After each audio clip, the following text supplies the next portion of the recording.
Labą dieną, sveiki prisijungę prie Let's start our discussion. Good afternoon. Welcome to the conference on human rights on the forum on assurance of effective response to hate crime and hate speech. Despite the fact that we are online, we are going to enjoy a number of interesting discussions. And today we'll speak about effective response to hate crimes and hate speech. First and foremost, I would like to introduce the context. During 10 years, 279 cases of incitement to hatred were registered. However, only 88 of them went to court. This is a rather latent problem, as it represents only a small part. The a study conducted by the European Foundation of Human Rights has revealed that victims of hate crimes are not satisfied with the government institutions' response to hate crimes, which results in the problem of insufficient reporting of crimes. During this discussion, the international and regional standards of the reduction of hate crimes will be presented, while the presentation of the national report we will review the current situation in Lithuania. Together with the discussion participants, we will talk about the changes that are required in order to efficiently respond to hate crime and hate speech, as well as about the role of each of us plays in the daily struggle against hatred. Now, I would like to introduce the panelists. They are four. First and foremost, we have Mr. Arūnas Paulauskas, who is Deputy Police Commissioner General. Aleš Hanek, he's Hate Crime Officer for the OSCE Office for Democratic Institutions and Human Rights. Then we have Monika Guliakaitė, lawyer, project manager of the European Foundation of Human Rights, and Birutė Sabatauskaitė, she is director of the Lithuanian Center for Human Rights, legal and advocacy expert. Allow me to say a few important things. Our discussion is being interpreted into sign language, as well as you can hear the interpretation into Lithuanian or in English. You have a special icon that you are welcome to press. This discussion is being recorded, and later on you will be able to view it again. I would like to invite all of you to participate in the discussion, and if you have any questions or comments to the panelists, could you please write them down in the chat area? I will see them, and then I will be able to read them to the panelists. We also have an opportunity to win the prize. We will give you a question, and the first three who give the correct answers will be awarded. First, we'll give the floor to our panelists. They will give us their presentations, and then we will have Q&A sessions.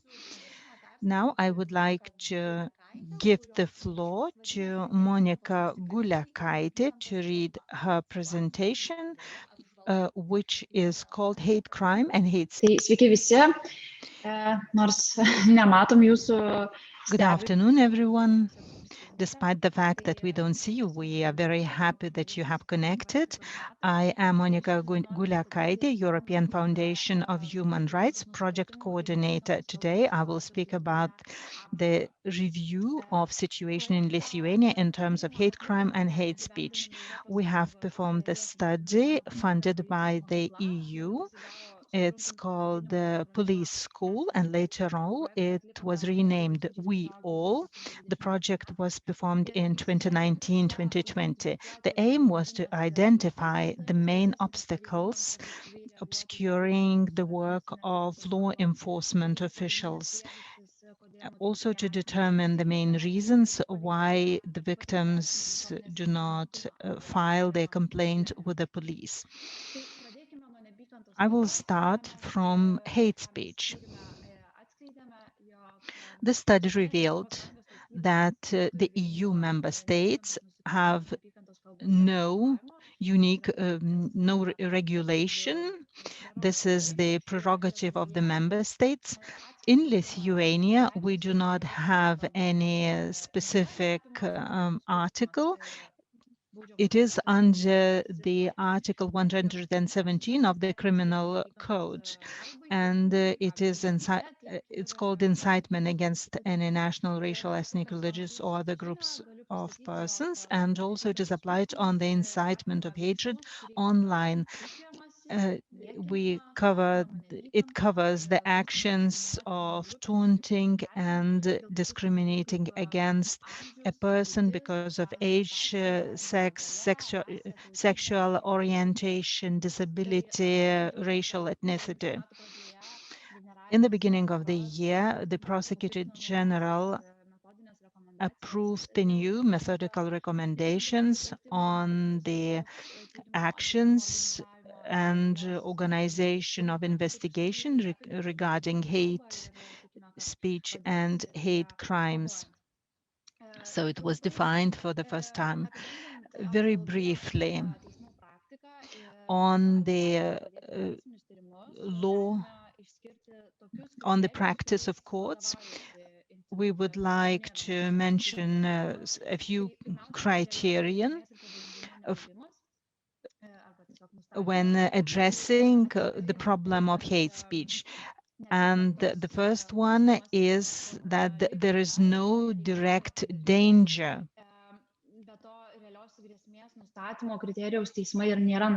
And the courts do not have the criterion of determining the real threat. And this poses a problem because it is quite complicated to ascertain it. Quite often, the police refuses to start investigation on incitement of hatred online because the comment online has to reach a certain level of danger in order for the person to be prosecuted. Another thing is the absence of systemic indicator. Quite often, it has to be proven that the insults are publicized regularly, not once or twice. And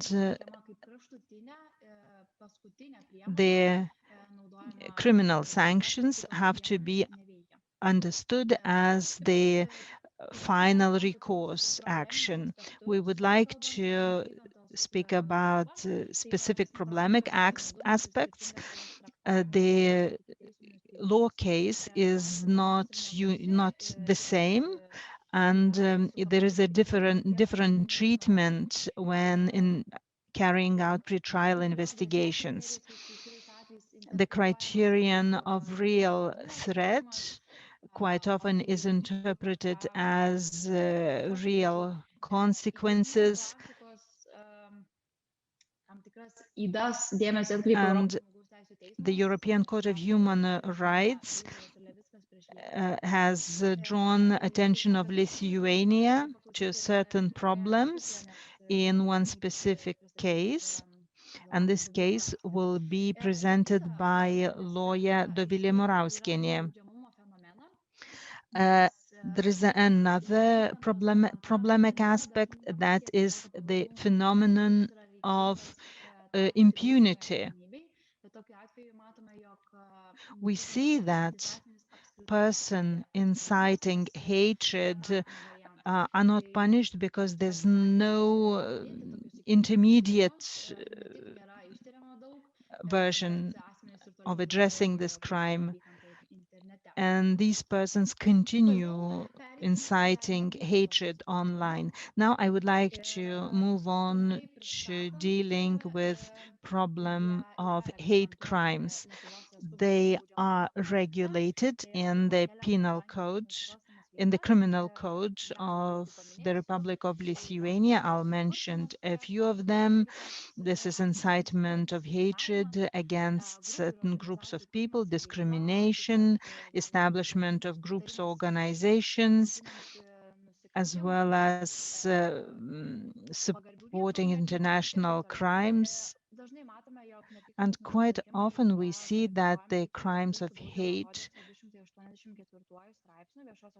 are being punished according to Article 284.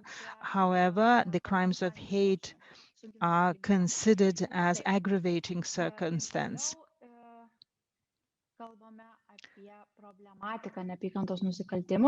Now I will move on to continue with the problematic aspects on hate crimes. Now we still have the lack of case law because it's not being sufficiently developed. Therefore, it is quite complicated to assess certain criteria that are used in this case, or to single out certain principles. Then one other problem is the legal qualification of hate crimes. It happens that hate crimes are being qualified as violations of public order. And in this case, these type of crimes are not included into the statistics and distort the real view. When analyzing the case law of Lithuania, we see that the incitement of hate as an aggravating circumstance is being applied very rarely. And the final thing is the latency of hate crimes. Despite the fact that all criminal actions have certain latency, the crimes of hate have their own specificity, which is different from other criminal activities. Quite often, the victims have fear and mistrust. They have previous negative experience. Sometimes they don't want to reveal their identity, and therefore they don't complain to the police. And the problems in qualification of these crimes is also playing the role. Statistics. During the 10-year period, we see the reduction in registered complaints of this type of crimes. We see, now I'm going to give the presentation on the basis of Article 170 of the Criminal Code. We see that in 2011, we had 328 criminal activities, and in 2011, there were 28. That's why the number of registered actions is substantially smaller. The international organizations, as well as the Lithuanian organizations, have made a conclusion that the statistics is not revealing the actual situation, and a lot of crimes of hate are left in this so-called gray zone. The situation is distorted due to all of the reasons that I have mentioned up till now. That's all. Now I would like to talk about the social study. During the interview, we conducted 20 targeted interviews with these representatives of vulnerable groups. We had 3 focus groups with police officials. We had a representative survey of our society to see whether the society is informed. So when it comes to the interview with vulnerable communities, we noticed that majority of the respondents faced both the hate crime or hate speech. Although when including people into the interview, we did not have the objective to include people who were exposed to hate crimes. Moreover, people who were exposed to hate crimes and hate speech try to avoid various places where people get together. They start distrusting both the environment and people. People are often ashamed of the hate crimes. They try to hide their identity. It has also been noticed that the hate crimes have an impact not only on the individual, the victim, but also on the society itself, as it hinders the integration of people into society. We have noticed that majority of people who were exposed to hate crimes have been disillusioned with a slow response of our enforcement institutions. They have become they have lack of motivation. They do not have experience in how to deal with such problems. Some victims have noted that they suffered certain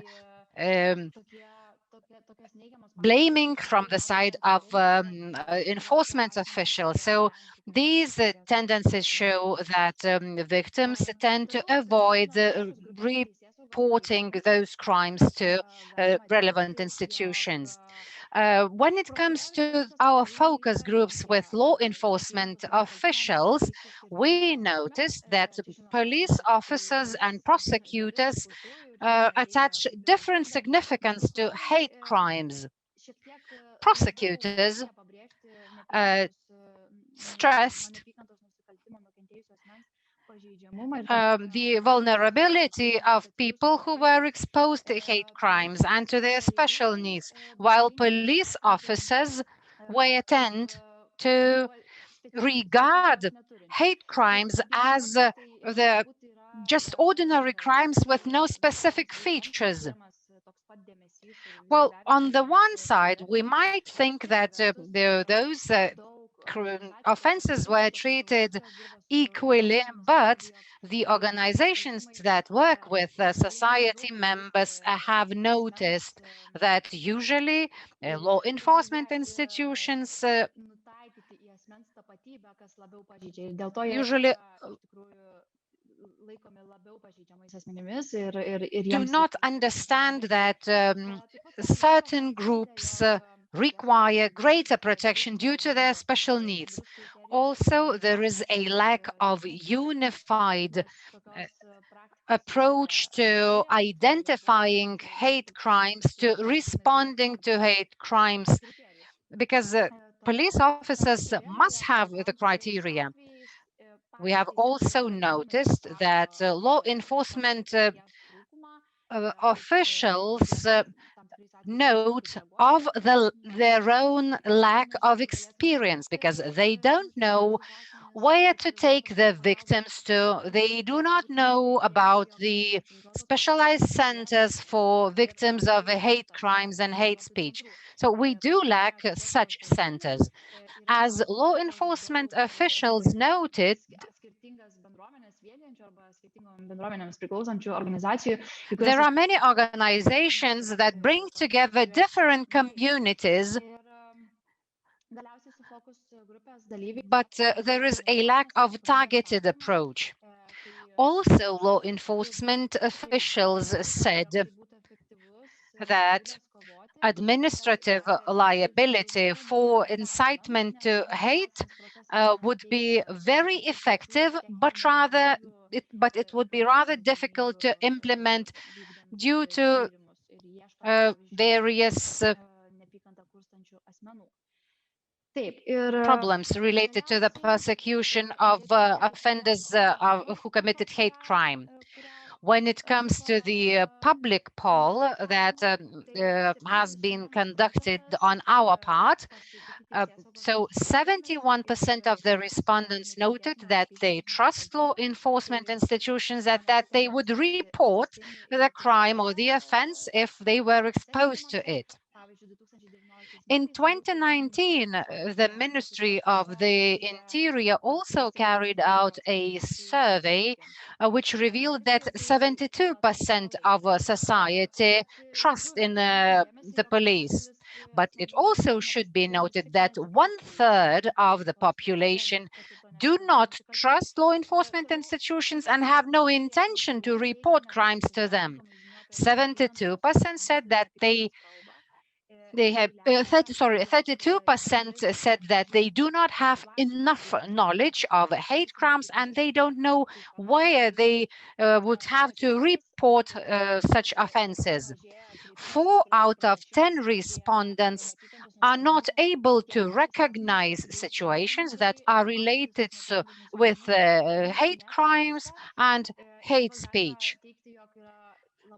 It is also the case that we should pay attention to various social campaigns that would increase awareness among our society and send a message to the population as to what hate crime is, what a hate speech is, and what should be done if one is exposed to such cases. 56% believe that hate crimes is a real problem and that institutions should pay more attention to them. We have also asked the population about the fines and the punishment for the incitement to hate on the internet. 49 believe that there should be an administrative liability, whereas 30 believe that there should be criminal liability, and 21% of respondents were convinced that hate crimes should not be persecuted.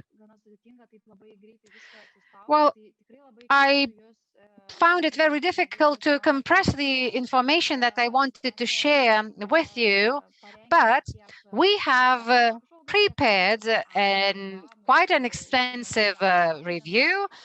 It is available both in the Lithuanian and in the English language, for our guests especially. And if you have any questions or any comments related to the publication, you can contact me. You see my contacts below. And thank you for your attention. Thank you, Monika. Thank you for presenting the survey and the research. It was very interesting indeed. Now, we'll move on to Aleš Hanek, who is going to give the presentation on international and regional standards, Lithuania's tendencies. Sure. So first of all, congratulations on organizing this amazing conference, and thank you for inviting ODIHR to take part in it. My name is Aleš Hanek, and as was mentioned, I work as a hate crimes officer in the OSCE Office for Democratic Institutions and Human Rights. We work a lot on hate crimes, which we define as criminal offenses committed with bias motive. So I will focus on the hate crime part of the whole problem that Monika so eloquently delineated. I should also say that it is very important to always have in mind these distinctions between hate crime and hate speech. Think carefully about where incitement to hatred, for example, fits in that equation, both for legal reasons, because the criteria for recognizing and qualifying these two phenomena are quite different, and also extra legal. And I will focus today more on the extra legal realities. This is what I am planning on doing, and like Monika, I think I will be pressed for time, so apologies in advance to the interpreters. Stop me if I am being too quick. I would like to talk, because I was asked to, about international standards when it comes to hate crime, and draw the line a little bit between the sort of hard international law and the hard commitments and standards, and more soft recommendations, which I think speak more to the current Lithuanian reality than the actual hard principles in international law, which have, I think, largely been transposed or implemented into Lithuanian law. I will also touch upon what's happening, what's being done in Lithuania, but would like to focus, and I will try to sort of wean it into the whole presentation, focus on what we perceive as priorities and the next steps which are needed in Lithuania. And of course, I will be mentioning where we can be of help, and I can already say now that we are always happy to help if so requested. So take this presentation also as an offer of support. For those who are not familiar with ODIHR's work on hate crime, there is really a lot. I don't want to go into too much detail. I would encourage everyone to go on hatecrime.osce.org, where we annually publish our hate crime data, which consists of reporting by civil society organizations, including the organizers of this conference, but also official numbers and statistics. We have a national point of contact on hate crime in each of our 57 participating states, including in Lithuania. Hate crime reporting is not all we do. We also do quite a lot in terms of capacity building and assistance if we get such requests. This includes, reviewing hate crime provisions in criminal codes. We do lots of trainings. We provide policy advice. We have done a few things in Lithuania in the past few years as well. Our training program for police on hate crime was implemented or is being implemented. I'm not actually sure. That program is called Tackle.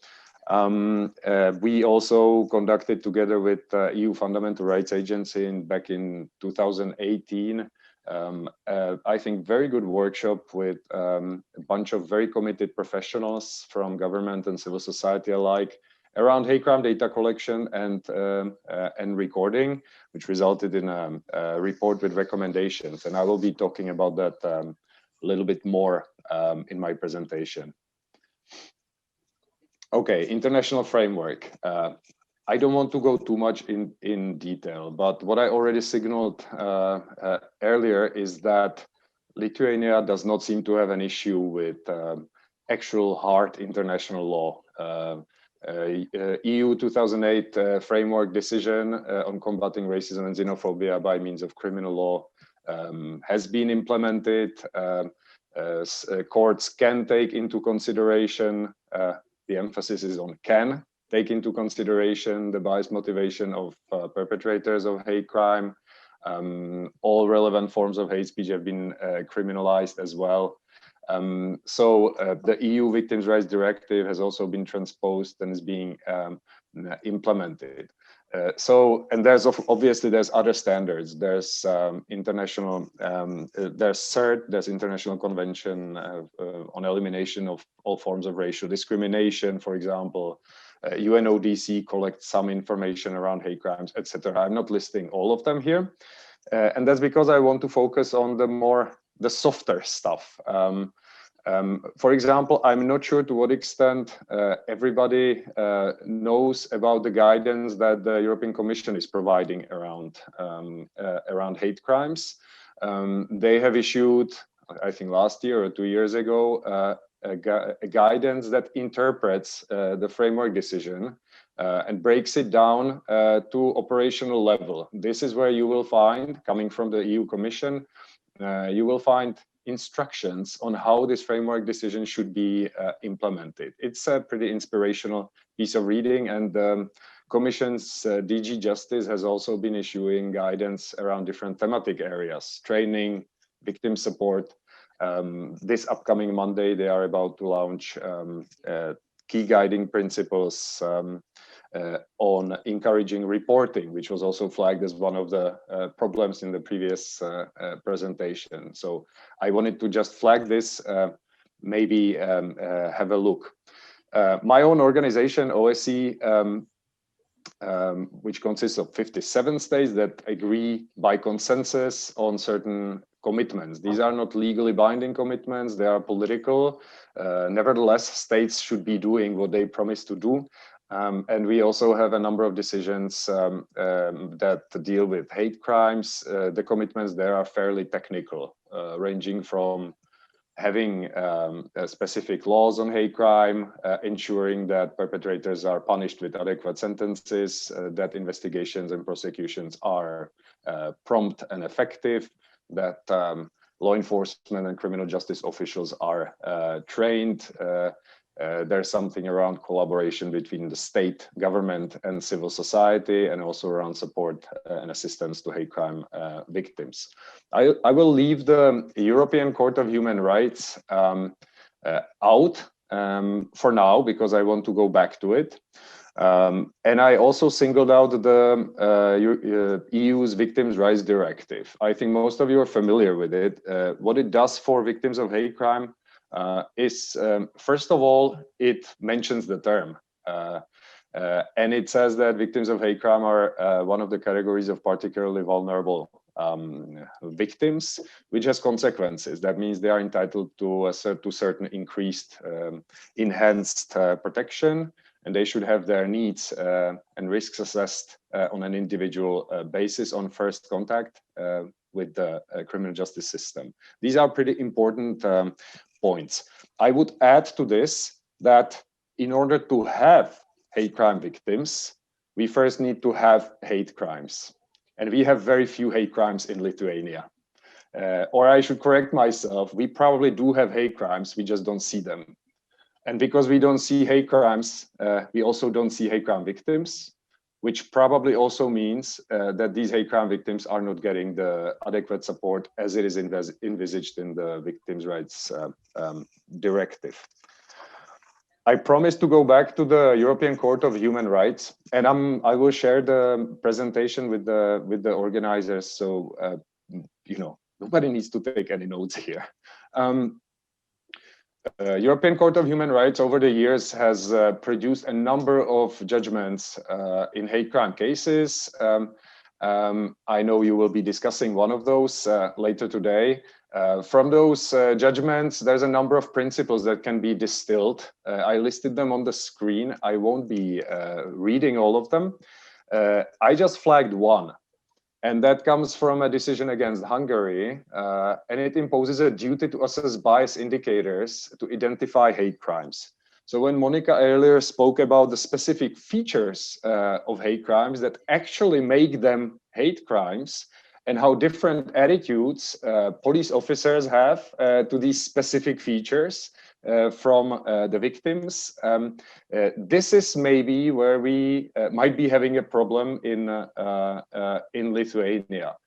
These specific features and bias indicators are probably one and the same thing, and the level to which police prosecutors are able to see them, recognize them, and record them in criminal file might make or break you know, good processing of hate crime cases. Again, I want to go back to it a little more. Very quickly, because everybody can see this. So these are the official numbers reported by Lithuania to us. To be fair, Lithuania reports more to us. We exclude some of the numbers and do not present them, because, for example, incitement to hatred is not among the OSCE 57 states considered as a part of the hate crime concept. So you also see some drop in numbers from 2016 to 2017. We also get the reports on individual incidents by civil society organizations. The numbers are higher there, but not it's not a difference in order. So we really, my opinion is that we really don't know at this point who's being targeted and how in Lithuania for hate crimes. Okay, we've heard the analysis of the Lithuanian system. What I'm showing here corresponds to a large extent with how OSCE commitments on hate crime are structured. And I don't have time to go into detail of each of these items. I'm happy to do it later in the discussion. But I would just make a general statement. Maybe the system for responding to hate crimes has all the elements that it needs. It has everything it needs. A good law, there is a certain level of coordination, collaboration, civil society speaks with the government. Investigators investigate, prosecutors prosecute, judges decide cases when there are cases. So I think looking at these systemic aspects is probably not the best way forward. I think to look for answers why there are so few hate crimes, we might need to go one level down and look at more sort of granular detail of operational work in police, prosecution service, and others who are involved. And I want to propose, as you might have already understood from what I highlighted before, that it's really about hate crime recording. This is really the key issue. And please note that I'm making a distinction between hate crime recording and hate crime data collection. It's all about data, but hate crime data that are presented in national statistics on ODIHR's website, they are based on the cases which are recorded in the system. And if cases are not recorded in the system properly, then the data will be poor. And I know for a fact that in Lithuania, there is a solid system for flagging cases which are entered into different police databases, in prosecutors' database. We can see them in those databases. So the question for me is, do they actually get there sufficiently? Recording hate crime means recording bias indicators and including them in criminal file. That's another important aspect of the issue, because the recording, or sometimes when we're thinking about reforming IT, it's very easy to add tick boxes and flags on cases for statistical purposes. That's not what this is about and what it should be about. This should be about enabling investigation, enabling identification of victims. So the facts that make a hate crime case a hate crime case, which is the bias indicators, need to be entered into the criminal part of the file. If that doesn't happen, like I said, there will be insufficient data. Cases won't be prosecuted because prosecutors also need to work with these same bias indicators to prove that something is a hate crime, and we won't know who the hate crime victims are, meaning they won't be able to get sufficient protection. These are some of the resources that we have that can support improved recording, and we can have maybe more technical discussion about that later. I mentioned the workshop we did together with EU Fundamental Rights Agency in 2018.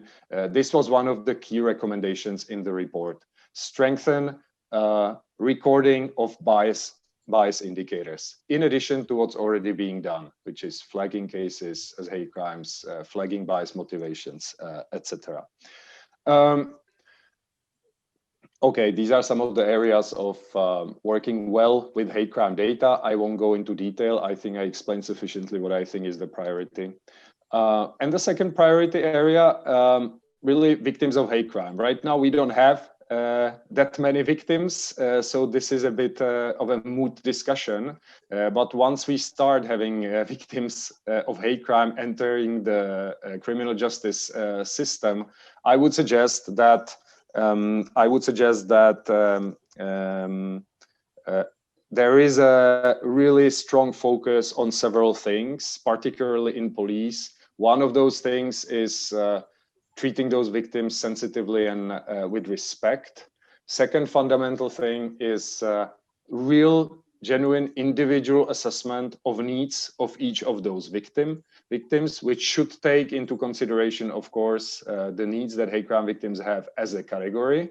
And if you want to learn more about that, the Purple publication that we just launched this year might serve as an inspiration. And by the way, it was largely written by Paul Ligansky, that you will also have this later this afternoon. And then a third element, refer the victim. After the police understood what the needs are, refer them to those who can actually answer to their needs. Of course, for that, the state, government, the police need to have an idea of who are the organizations that can actually provide such specialist support to hate crime victims. So this is all part of a very broad system of hate crime victim protection and support. What I'm doing here is just flagging some of what we consider are the priority issues. And I'm already over time, so I'll stop here. But again, I am very happy to answer all the questions. We are currently running a 2-year-long project that Lithuania is also a part of, which is called eStar, and deals specifically with victims of hate crime, producing some practical tools for law enforcement and other criminal justice agencies. So we are fully ready to make all of that available. Thank you, and sorry for running, I think, 2 minutes over time.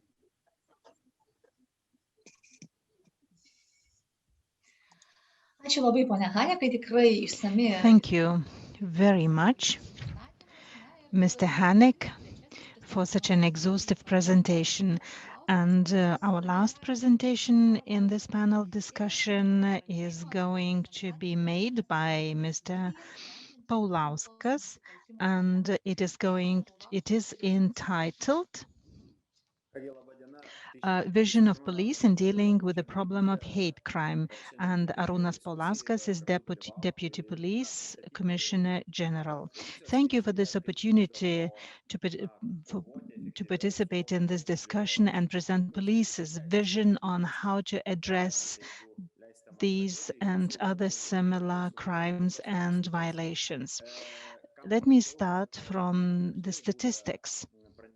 I've noted that previous presenters submitted statistical information which was different from ours. And this demonstrates the problem that we have no statistical, that our statistical data is not precise, especially those that are related to hate crimes.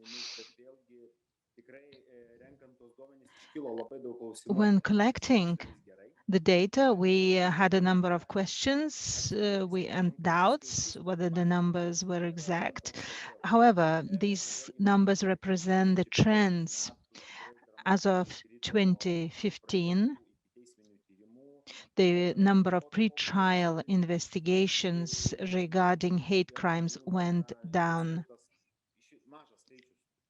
We see only a few registered criminal offenses related to hate crimes and hate speech.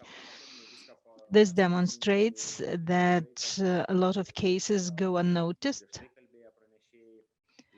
As it has been noted by other panelists, latency is rather significant in this area. Speaking of specific criminal offenses, we have Criminal Code Article 170 for qualifying this type of crimes. Indeed, we have come to consideration that the problem that is identified and registered is only the tip of the iceberg. This means that we work only with a tiny percentage of what is really happening. And our task today and our task during this forum is to find ways how to raise this iceberg, how to make this problem more visible, because only after recognizing that we have it, we can take the direct route to addressing it, as well as helping victims and taking up measures in order to reduce the numbers of hate crimes. Now, here is a little bit of history. Speaking of hate crimes, it is important to note that hate crimes committed against the people who are not in the mainstream rules. Specifically, I have in mind sexual minorities, and I remember in 2010 and 2013, I had a duty to ensure the public order in Baltic Pride. In 2019, I didn't have to attend it to participate because police wasn't needed already. This demonstrates a certain progress, and this is not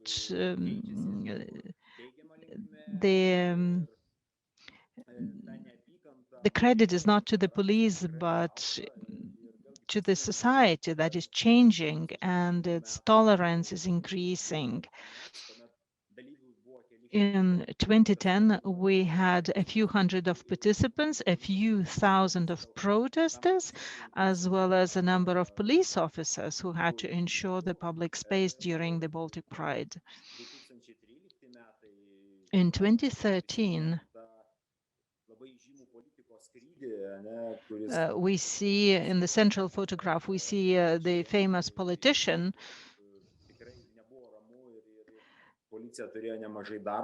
And police had a lot of work to do.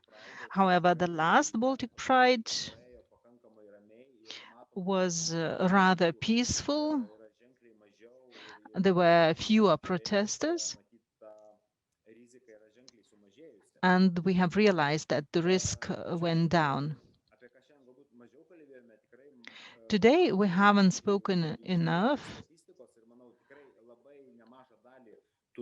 which is resembled in the statistics, is the crimes against certain religious communities and ethnic minorities. We see the profanation of cemeteries,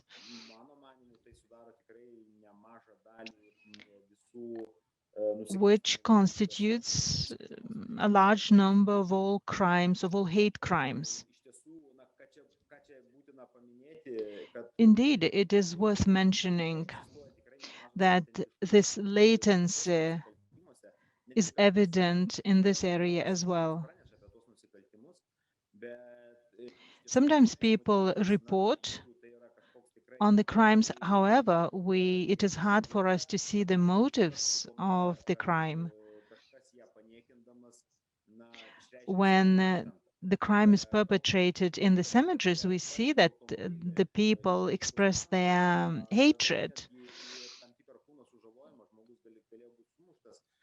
Sometimes people destroy cars, and it is really hard to go down to the real motive, whether this was a hooliganism or whether the perpetrator had the intent to humiliate the owner due to his or her religion, age, ethnicity, or belonging to a certain ethnic community. We can't stress enough that when such crimes are reported, we have to ask the victim, what do you think? What was the motive? Why did you happen to be the victim of the crime? But sometimes victims prefer not to be completely open.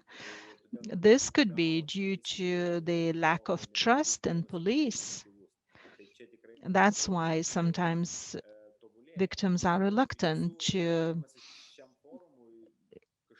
reveal all the reasons and circumstances.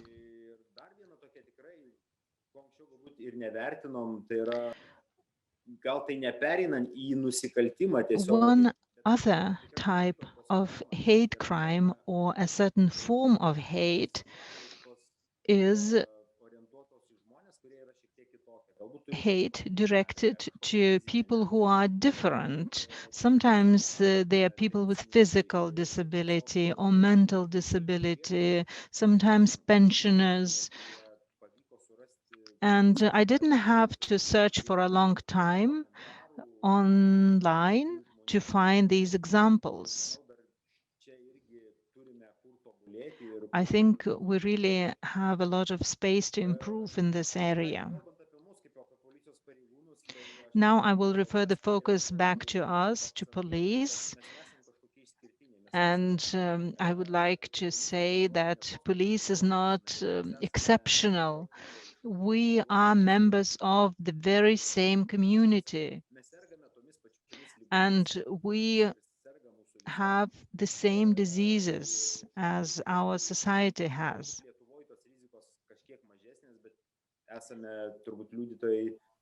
We are witnesses to a number of cases when police officers step the red lines themselves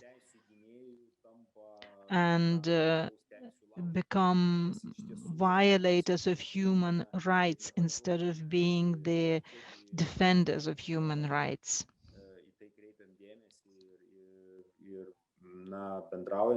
We pay a lot of attention to this. We communicate to our police officers and we do our best to instill the human values. Allow me to go back to this pyramid of hate. All of you probably know it. I'm going to speak about it a little bit now, and later on we will probably be able to discuss the responsibilities. At the very bottom of the pyramid, we see the roots of the problems, the beginning of the problem, and this is called biases. There is no criminal offense yet. We see only certain signs of violation and hate. The police is not the main player in this part of the pyramid.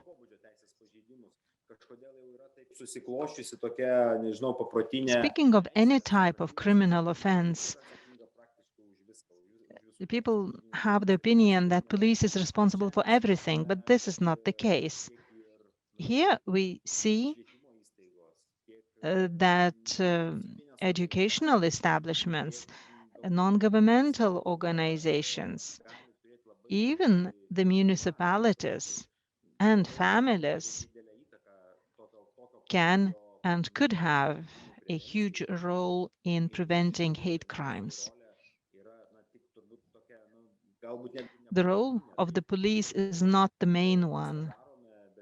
We do what we can, however, we hope for bigger contribution from other players. Then the red line is crossed, the criminal offense is perpetrated, and this is already our playground. The police has to start pre-trial investigations, and we have to do everything what is in our hands for these investigations to go to court and for the perpetrators to be punished. Summarizing my presentation, I would like to say a few words about the vision of the police in fighting hate crimes and violations of law based on hate. First and foremost, we have to educate police officials. Training is also very important, but general education, the instillment of human values sometimes is more important than very formal education and very formal training. Therefore, I think that a police officer has to be educated as a person, respecting human rights, diversity, and being able to address a number of problems, as I have mentioned before. Sometimes victims say that police officers didn't show enough empathy and enough understanding. Sure, we are people, and sometimes we lack empathy. This is true.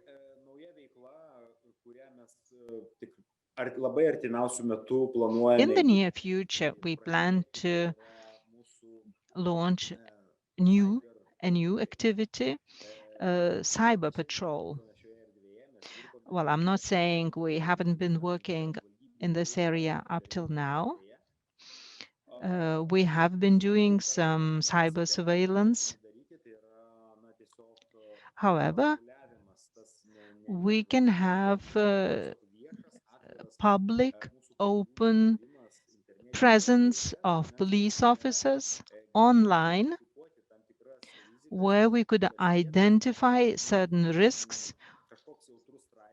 For example, there is a sensitive article on ethnic minority, and then the people start writing comments which are bordering the red lines.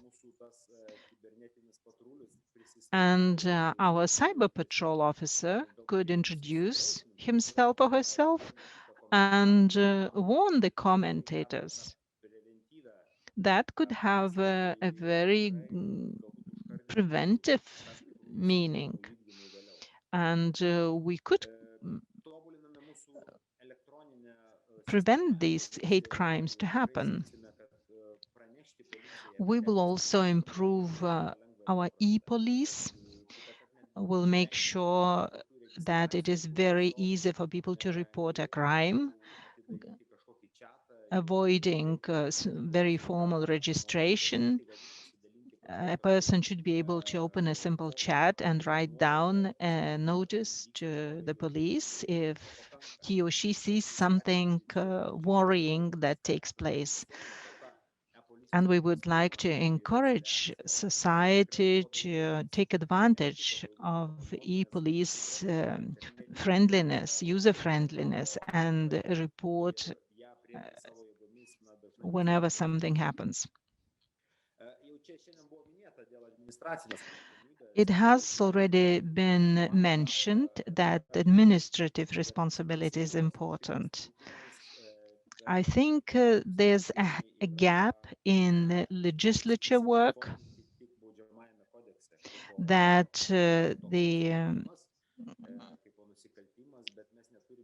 hate crimes are indicated only in the criminal code, and we do not have any administrative responsibility set forth. And I see that the majority of pre-trial investigations that we begin are not completed. They do not reach the court. And this creates the syndrome of impunity. The person thinks that he or she can be free insulting anyone, any ethnic minority, for example, and be sure that no fine or no punishment is imposed.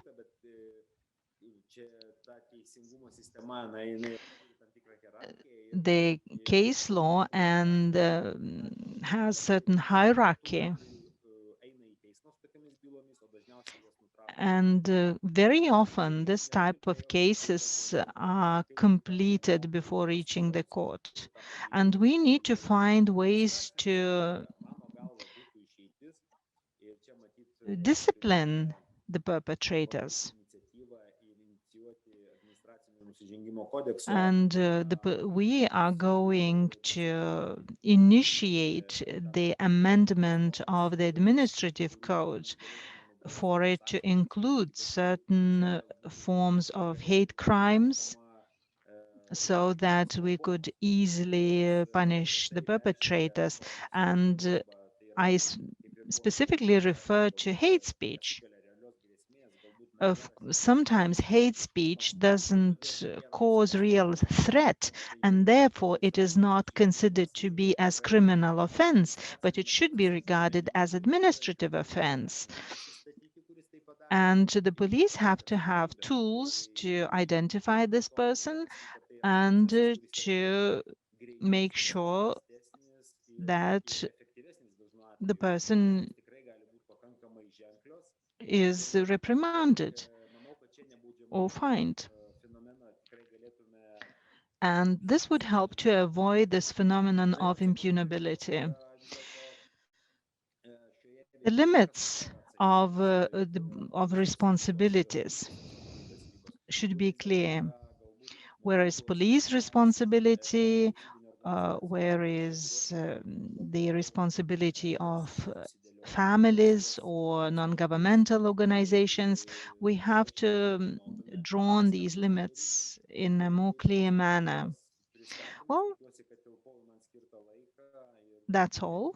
I hope I managed to fit into the time allocated for me. If you have any questions, I will answer them. Thank you very much. We still have some time, and I think we could continue our discussion.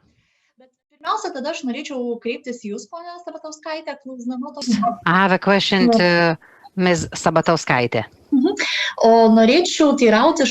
And I have a question to you. Today we have talked from the theoretical point of view, but being a representative of the NGO,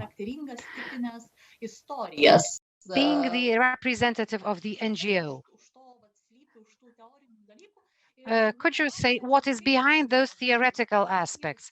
We have also looked at various figures. They have been variously provided for us by the speakers. But, well, I understand we don't have precise figures. Problems have already been identified for that. But, to your opinion, how big is the problem? To my opinion, it is very important to understand one problem. We only see the tip of the iceberg. Only very, very small part of hate crimes that are included into criminal files. As Monika mentioned, there were certain task groups and surveys that have been conducted.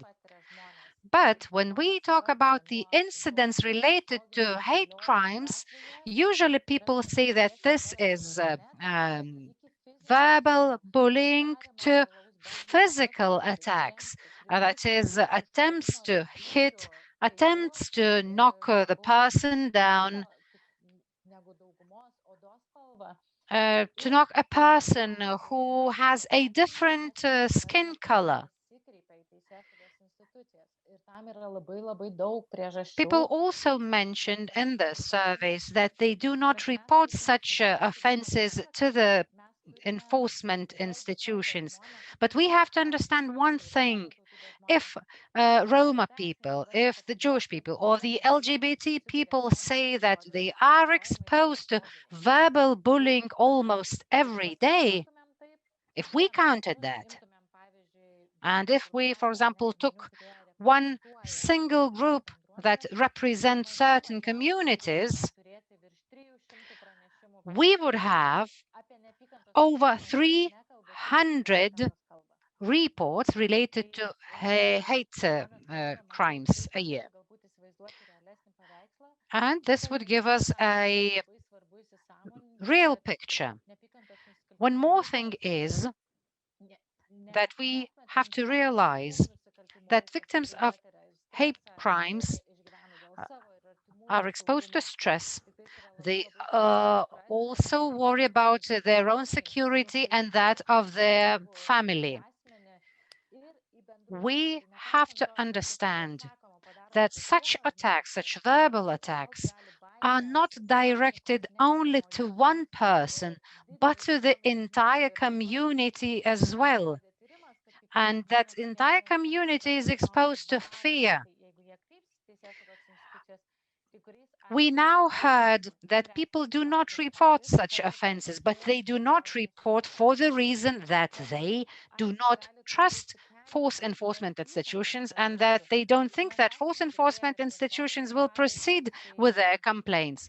We also heard of some examples in the capital city of Lithuania, in Vilnius, when Roma children were attacked next to the school. Tai mes kalbame apie tai, kad nesprendžiant tokios situacijos, jos gali tik tais toliau rituliotis. The problem was not solved, the problem was not addressed, and well, we know if we do not address the problem, we won't solve any problems at all.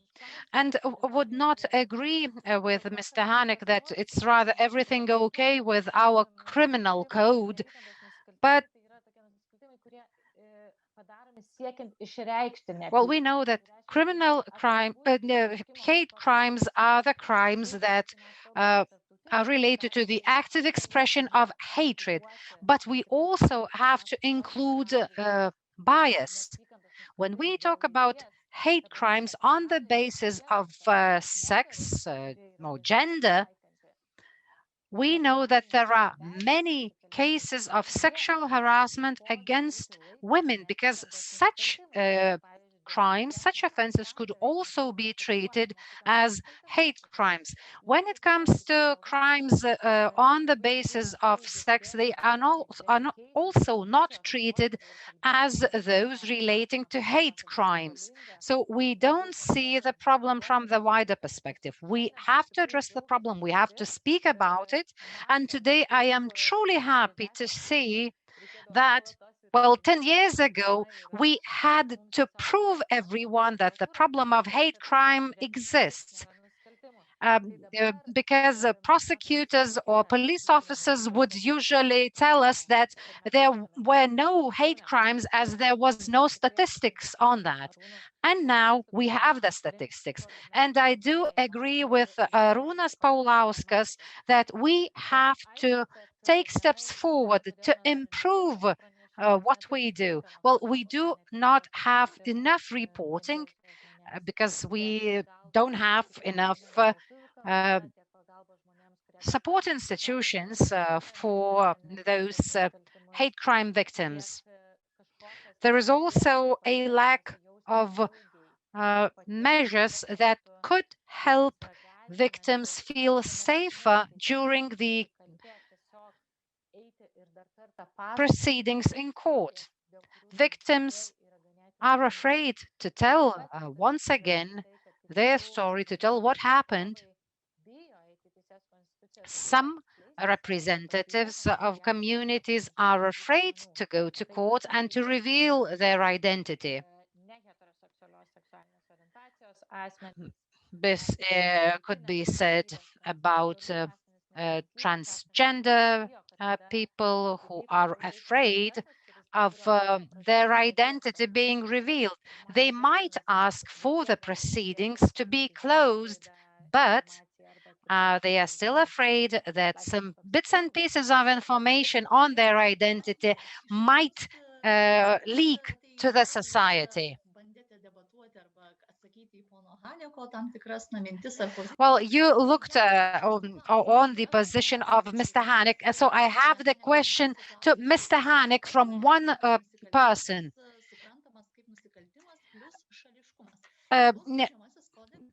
Crime, hate crime is... I have a question to Hanek. You mentioned that in Lithuania, that hate crime is understood as a crime plus bias. In the Lithuanian criminal code, it is an aggravating circumstance. do you think this formulation is enough to include people, to include all groups of people who have suffered from hate crimes? For example, people with disabilities, for example, whether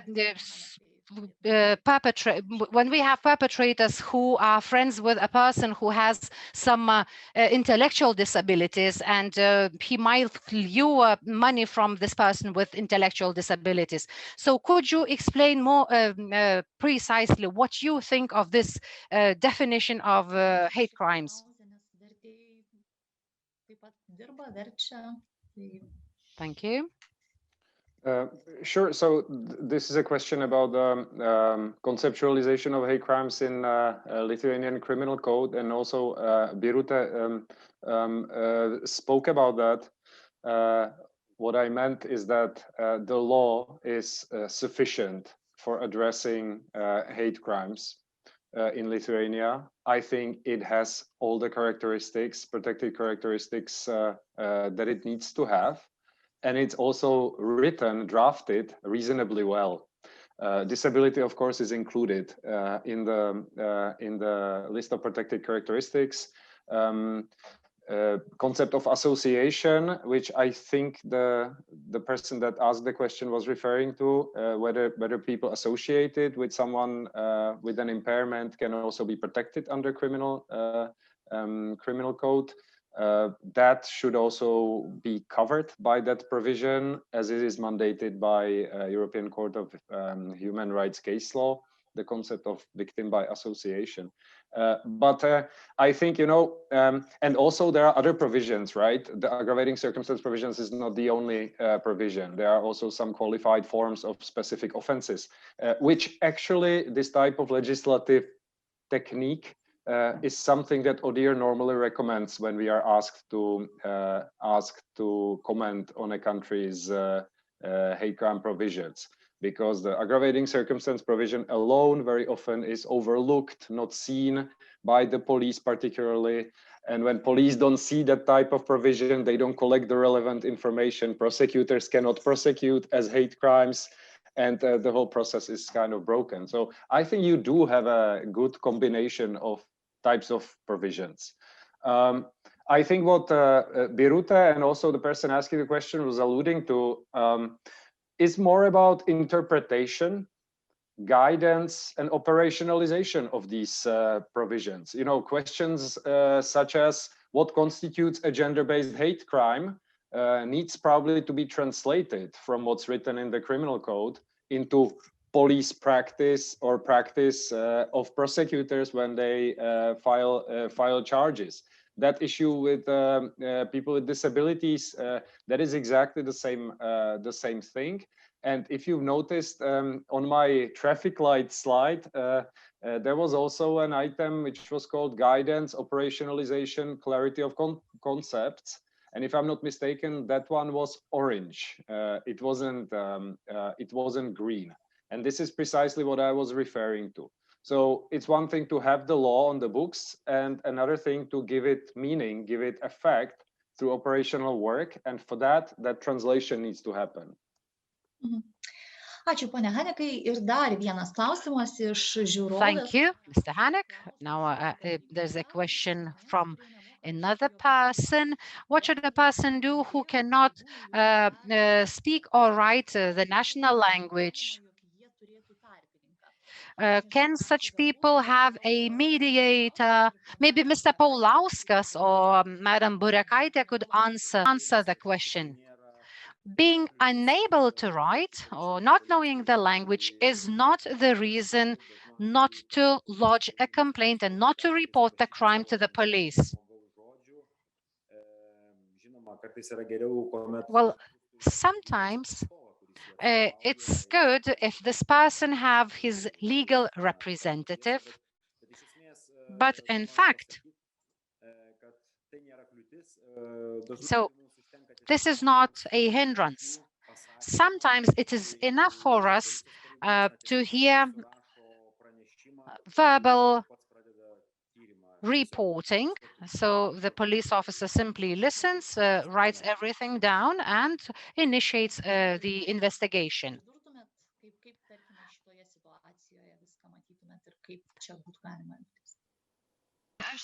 Ms. Guliakaitė, how do you see the situation?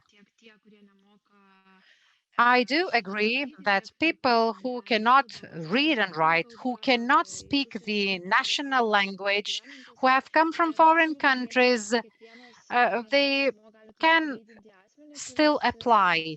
I would also suggest that such people could have an accompanying person, not necessarily from the legal field, but simply to have this person's moral support. When it comes to foreigners, I have to note that foreigners have the right to interpreters, so this will not be a problem.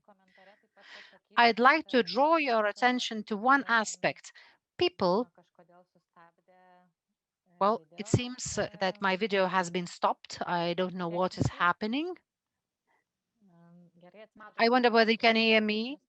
Sorry for the technical problems. So people who have reported their crimes have on numerous cases said that police officers sometimes mock at them. Mr. Paulauskas has mentioned that there is room for improvement when it comes to empathy of law enforcement institutions.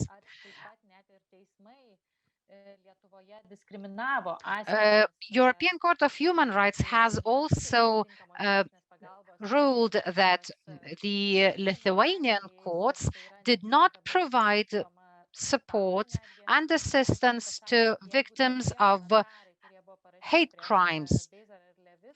And the ruling of the European Court of Human Rights in the case of Bezeras versus Lithuania, so that Lithuania was wrong not to prosecute the people for the comments, for the insulting comments that they have made on the internet. When it comes to other hate crimes, I agree with Ms.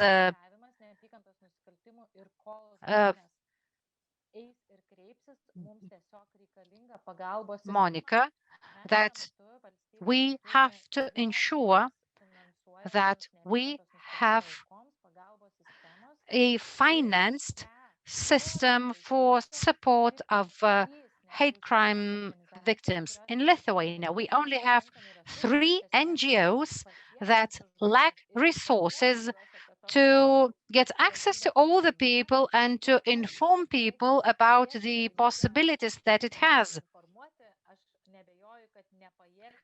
I am convinced that those 3 non-governmental organizations won't be able to inform everyone and to provide assistance to everyone who is in need due to financial restraints. When it comes to abusive violence, legal assistance of the state is provided free of charge. But I've never heard from anyone, from any victim of hate crimes, that he or she was offered legal assistance free of charge in cases of hate crimes.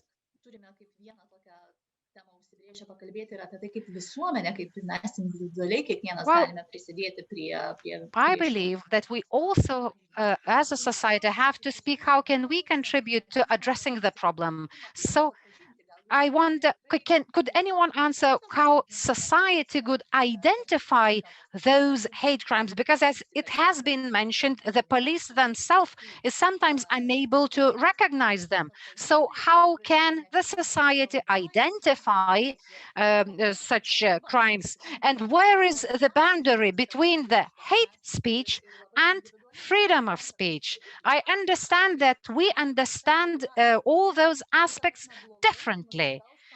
And well, if you asked people in society about in society, they would say, well then his freedom of expression is violated. So where is that boundary? Monika Guliakaitė, the floor is yours. Well, as the survey that we have conducted has shown, majority of the people of a society does not recognize hate crimes. We do lack awareness-raising campaigns. We do lack public campaigns as to how to recognize hate crimes. I don't know whether it would be realistic to include this into education programs, but I believe that in public there should be more information on that.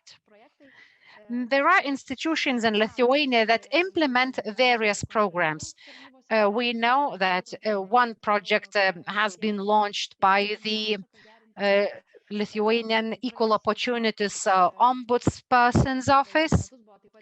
For the last recent years, there was one project that was implemented with the Office of Inspector of Journalists. It was related to the information provided on the internet. So as it has been mentioned, engagement and focus of the public institutions is of crucial importance. I am truly happy to hear today the vision of the police. We already heard a different rhetorics. This was something that we have been waiting for so many years.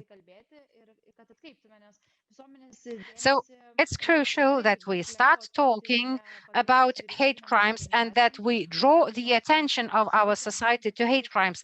I believe that it's not only one NGO or, let's say, other institutions have to work towards that objective. We have to include everyone. Mr. Hanek, how is this issue addressed in other European countries? How is this problem dealt in other European countries? I realize you're asking about the awareness and the societal, broader societal approaches. I don't want to answer that because I don't think that's really the priority.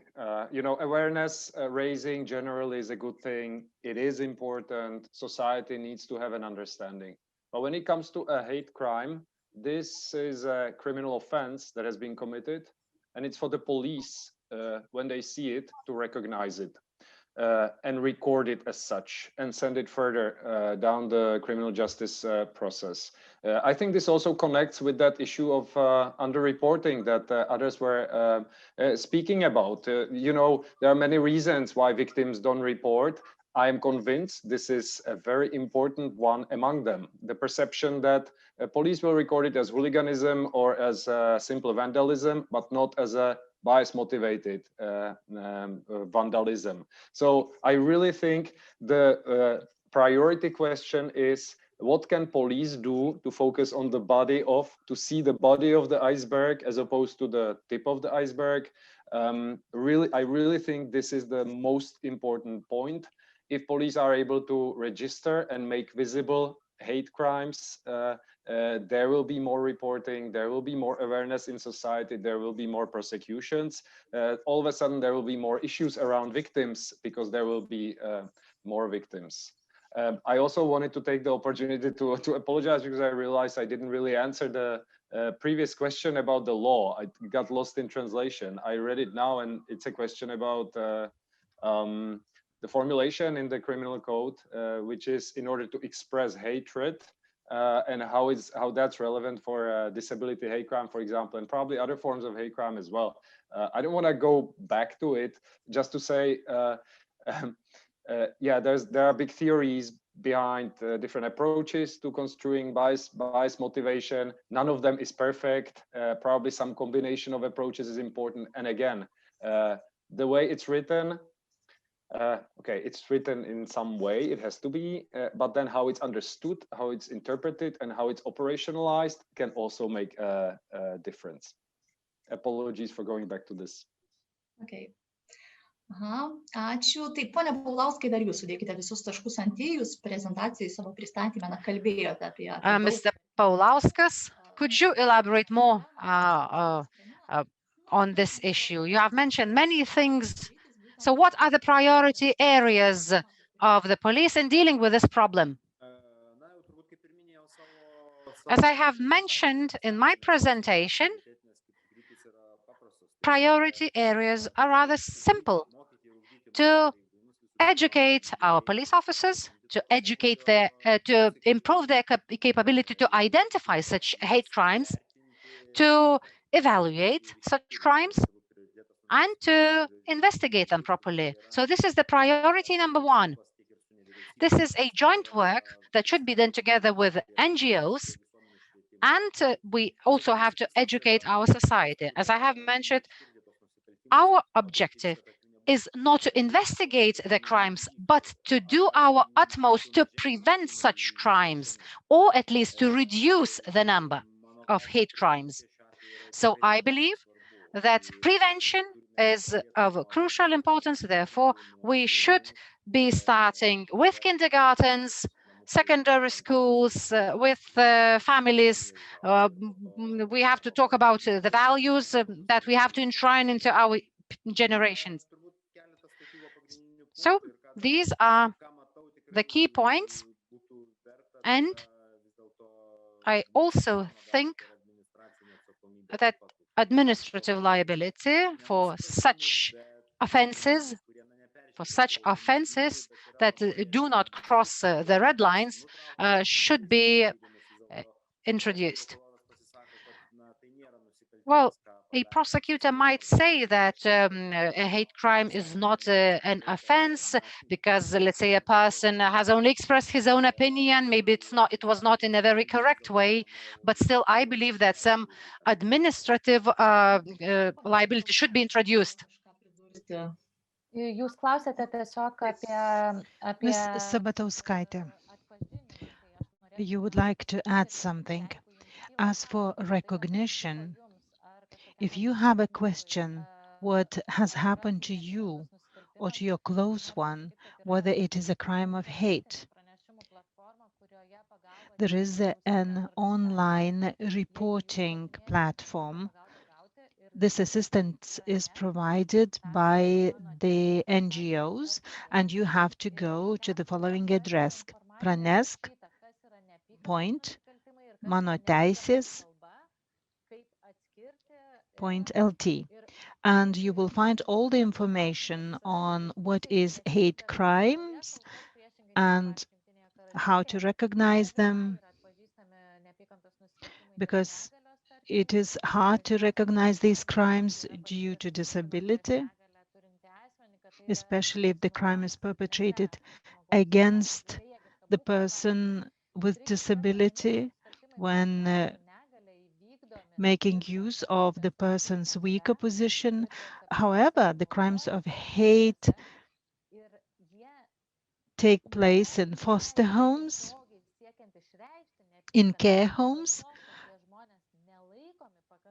and they are not clearly expressed. The problem is that these people are considered to be the weaker party, and therefore they are not respected enough.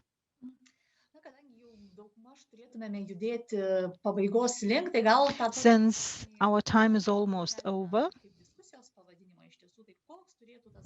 I would like to raise this question again. What could be the efficient response to hate crimes?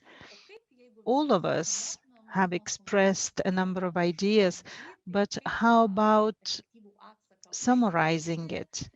How could we ensure this efficient response?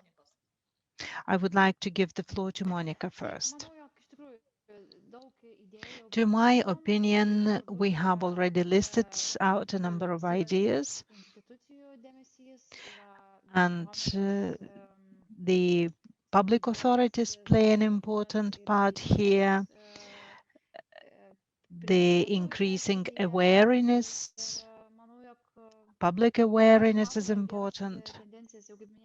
We have already observed some positive trends in official training of police officials. A number of them have undergone the training. However, we have to reach out more police officials so that they could recognize the crimes more efficiently and ensure better response. Mr. Hanek, what's your opinion? Yeah, I agree with Monika, and I also agree that we have been doing this, trying to come up with some answers throughout our presentations. Otherwise, I think it's a $100 question, and if I have one single answer, then we can close the shop in ODIHR. You know, again, to emphasize, lots of good things have happened, and I agree. 10 years ago, there was no awareness at all of what hate crimes are. So things are going in the right direction, and we are now talking about priorities rather than overall inexistent system for addressing hate crimes. I do want to go back, though, to the previous answer by Arūnas, and this is in no way taking aim at the police. It's just a recognition of how central the role of police is. What can be done and should be done more with and for police officers to help them recognize and register hate crimes. Training that you have been mentioning is an important part, but it's just one part. And I was also asked about good experiences or practices from elsewhere, where training is not coupled with guidance, written mandatory guidance for officers that conveys the same messages, and where it's not coupled with systems that help them or even compel the officers to record hate crimes as hate crimes, it's very unlikely that it will happen. And experience from other countries shows that, for example, where officers have to make a decision in each incident when they're sitting in front of their computer, was this a hate crime or was this not a hate crime? Is this a potential hate crime? Is this not a potential hate crime? That helps. When they tick yes, they should have to explain what makes them say that this is a potential hate crime. All these are simple IT tweaks which can produce big results in the long run because they are guiding the officers through the line of thinking that us hate crime professionals naturally have and many police officers don't. Ačiū, ponia Hanekai, ponia Paulauskai, jums žodis. Tai visiškai sutinku su Aleso nuomonė, iš tiesų. Yes, Alice, I do agree with your opinion. I think that the training of police officers in order to recognize these crimes and efficient registration system, they are highly important. To my opinion, the prevention and seeing the long-term perspective of 10 and 15 years is also paramount.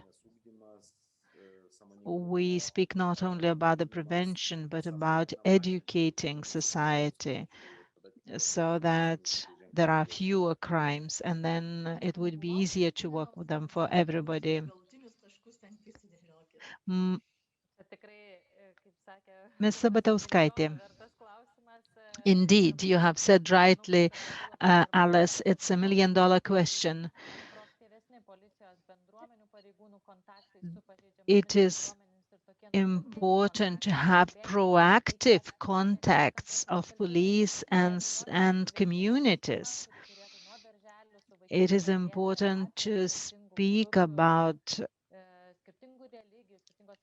different groups, different sexual orientation with children in kindergarten, so that they know about the presence of diversity in society and the information on defending your rights when they are violated is also necessary. The political priority has to be linked with the funding that has to be aimed at educating society on what these hate crimes are, so that they could recognize them. Besides that, certain groups of people are so used to crimes of hate that they already don't see anything special in that. And support has to be provided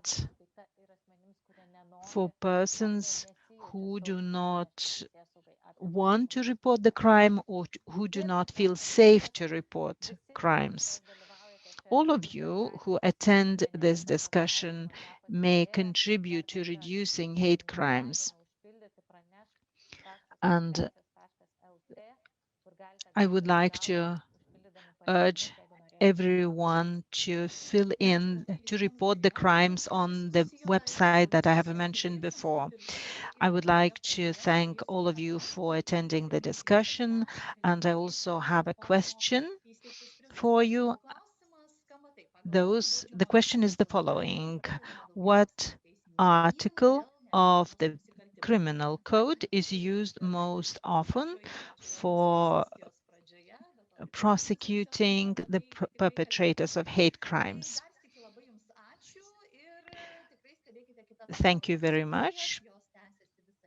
Please follow other discussions of the forum, and as I have already mentioned, all the recordings will be found on the Human Rights website.